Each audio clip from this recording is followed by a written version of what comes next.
Light blinks. About to spring. Stand by. Off and racing. Bravo Centurion missed it a half a length. Overpass doesn't have the speed to cross. They're booting up hard. Now Bravo Centurion starting to accelerate. Snow Dome is pushing up on his inside soon after the start from Almighty Class. Lady Laguna, Man Crush a length away. Then Red Can Man being followed by Kripolenko. Hot Z, Western Empire settled further back in the field. Then came Rope the Bin. Mahaba's well off the speed as well, being followed by Rock and Rupert. Saloon Bar laced up heels at the tail end. They eventually sorted it all out at the 500. Bravo Centurion went to the lead by a length. Par had Overpass up running second now. A length and a half to Lady Laguna. Down on the inside, covered by, as they come towards the home corner on the outside, Snow Dome, who's up there running fourth, trailed by Almighty Class, but he's being hard ridden, and Hot Z cuts the corner as Overpass goes up, takes the lead, races away from them. Overpass drifts out to the middle of the course, shot 3 clear. Lady Laguna runs on, so does Hot Z. It's Overpass down inside the last 100. He's nicely clear. All interest in the minors. Overpass, par for the course. Overpass, it's 4 for 4 at Ascot. Wins another Winterbottom. Mahaba rattled home on the inside. Might have grabbed second from the roughie. Hot Z roped them in. Rock and Rupert, Man Crush, laced up heels, made ground. Lady Laguna next home. Followed further back behind them. Western Empire, Saloon Bar, Red Can Man, Snow Dome, and then Boots Like Boos, followed further back in the field by Kripolenko. Bravo Centurion knocking right up after leading for home, and Almighty Class struggled to the corner and is back there with those amongst the tail-enders. He is a bona fide star. What a performance. He takes his prize earnings today, Overpass, up in the vicinity of $10 million. Beats Mahaba and Hot Z. Rope them in, will be fourth home. A confident ride here by Josh Parr. It took a little while to sort it all out before Bravo Centurion worked his way to the lead. But the gas cooker proved far too much here for this inexperienced but very talented sprinter. After getting headed, he gave it away. Overpass, as Parr has often done, just headed to the middle of the course and has run 1:08.89, 0.89 of a second outside of the long-standing record of Danny Bowe. 35.07 the 600, and he wins by 3/4 with Mahaba charging to the line. Thanks, Darren, and I'm now joined by winning trainer Björn Baker. Björn, back-to-back, 4 from 4 here at Ascot. What a horse. What a racetrack, what a place, Perth. No, today he had to absorb a heap of pressure early, and I was very worried after sort of 200 metres, and I thought he was super brave. Massive shout out to Derby Racing, they're my biggest supporter. Bobby's looked after the horse, my team at home. We've had a great day, one of the special days in racing, and he's just a very special horse. The owners too, I don't know if we can call him a champion, but he's getting very close. Describe your thoughts after that run at Flemington and what yourself and the team have had to do to get him back at his best here today. Yeah, I must say, he's been super consistent. He's probably had a 1 or 2 runs off, and I guess it didn't quite work out that day. And I looked at the race; it wasn't quite. Maybe 1 or 2 things went against him, but he wasn't good enough on the day. But he's been able to bounce back, and Josh gets on with him so well. And no, a very special day. Björn, I know you love the Aussie dollar more than anything, but Western Australia is pretty good. Great city, great place. I tell you, I had a bad week last week and I enjoyed that thoroughly. So it is. It's amazing racing, amazing to be here. I'm very grateful. I can't make my Australian citizenship ceremony on Australia Day, 26th of January, because I'll be in New Zealand for the horse show, so I've had to delay it. Then I'll formally become one of us. Well done, well deserved. Thank you. There's Björn Baker taking out the Winterbottom Stakes with Overpass.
Back here live at Ascot, we were lucky enough to catch up with Björn Baker prior to the break, but here's Scotty with the winning jockey, a man that absolutely loves WA and in particular Ascot and Overpass. Here's Jockey Parr.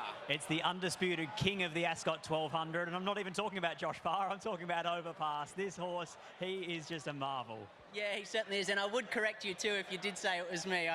The horse needs all the credit for this. He just keeps showing up and performing for us. He's just an absolute marvel, and I adore him. First time you came here was for a quokka, then a Winterbottom, then a quokka, now a Winterbottom again. And he seems like he's just the same old horse from the same old position. You keep finding the breeze and you keep monstering them. Yeah, exactly right. He's just, as I've said to you before, he's such an easy horse to trust. We can bang him out of the barriers, he put him on speed, he travels and he lets go. And this track's actually perfect for him. Obviously the shortish straight, a really well cambered corner, and I must say this track today, it's absolute perfection. You see the times they're running, that's suggestion of just really good ground. Like it's nice and firm and quick, but it's absolutely perfection. So well done to the team here. Obviously the talk during the week, you drew 16, Bravo Centurion drew 15, who was going to cross who, but in the end it probably panned out exactly how everyone thought. I think so, yeah. And interestingly, he's Overpass his usual barrier speed. The only thing that concerned me about the setup was if I jumped half a length in front of Bravo Centurion and just how it panned out from that position.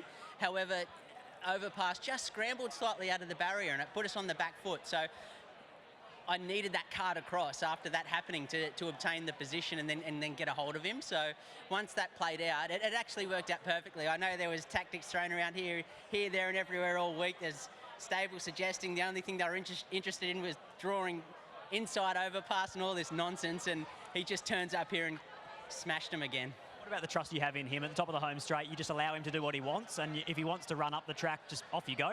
Yeah, you know what, it's interesting. He doesn't particularly do that anywhere else, and I don't allow him to do that anywhere else. He gets to about the 500 metre point here, really lifts up underneath me and starts to tow me into the race. And you see him go on by the leader, like he's full of running at that point, and just drifts out and then reaches his top speed. So I don't dare get in his way, put it that way. One more before I let you go. Obviously, we talk to you a lot, we talk to Bjorn a lot, but for Bobby too, it's a massive trip over here. Does a wonderful job. Oh, most definitely. Look, I'm lucky enough to stand here and talk to you and cheer and celebrate. But the hard work that Bobby and the team at home put in is just remarkable. Björn's a magnificent trainer. Preparing this horse, he's got the absolute right key to it. He got a big winner at Caulfield today, and he did remind me of that pre-race. I said, listen, I'll take care of the Group 1. That gazumps the Caulfield winner. Welcome back to the West, and thanks for taking the money again. Thank you very much. There's Josh Parr. What an absolute superstar he is, Scott. He combines with Björn Baker yet again and an absolute champion horse in Overpass. 4 from 4 here at Ascot, and gee, Scott, he looked like the winner from a long way out. I just love the way that he tracks a high tempo like that and just explodes, Lockie. At the point of the home corner, the race is over. We're talking about a weight for age Group 1, $1.5 million race. He's done that to us Western Australians 4 times now, Overpass. And when you look at the beaten margins, for a Bravo Centurion, he finished last. Didn't beat one home, the leader. And the horse in the breeze has gone on to win the race. He is so, so good. Mahaba in second was enormous. He was slow out but flashed late. And the old boy, Hot Zed, he ran third at any old odds. He does that every time you raise the bar with Hot Zed. He ran a bottler last year in the Winterbottom. He ran out of his skin in the quokka. He's just an out-and-out trier, Hot Zed. You wouldn't get one better than him. But all honours to Overpass and his connections. Björn Baker and Josh Parr, they are just flat out good for racing. They're good people. They entertain the sport. And it's great to see them once again taking out the Winterbottom Stakes of 2024.